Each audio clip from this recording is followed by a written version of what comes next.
Egunon, hemen hauzue asteuntako aktualitatearen zat, goazen!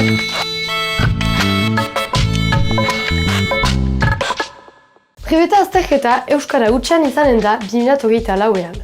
Nicole Belloubet Frantziak hezkuntza ministroak jakinarazi du gutun baten bidez, gai guztiak euskaraz izanen direla baita azalpenak ere. Aurrera pausu edera azterketak euskaraz mugimenduarentzat.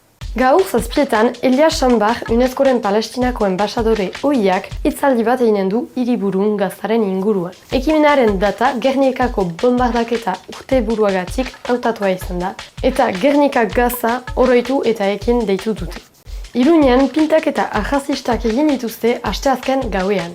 Ikur naziak, fasistak, antisemitak agiri dira erorien monumentuaren aldeko mezuekin batera. EH Bilduren egoitzaren kanpoaldean ere egin dituzte pintadak. Manos Limpiaz ultraeskundar taldeak salaketa eman dio korrupzioagatik Begoña Gomezi, Pedro Sánchez, Espainiako lehen ministroaren emazteari. Horren ondotik, oinarri gabeko akusazio bat izan zitekeela onartu dute. Sánchezek egun batzuk hartu ditu hausnartzeko. TikTok desagertu daiteke estatu batuetatik. Biden presidenteak pasarazi du araua eta TikTok kudeatzen duen enpresa txinatar nagusiak bere partak saltzen ez baditu, debekatua izan daiteke hemendik 9 hilabetera. Moulin Rouge Paristar monumentu ikonikoko palak erori dira asteazken eta ostegun arteko gauean. Munduko kabaret ezaguneko errotak arazo tekniko batengatik erori dira, baina zorionez ez dute inor zauritu.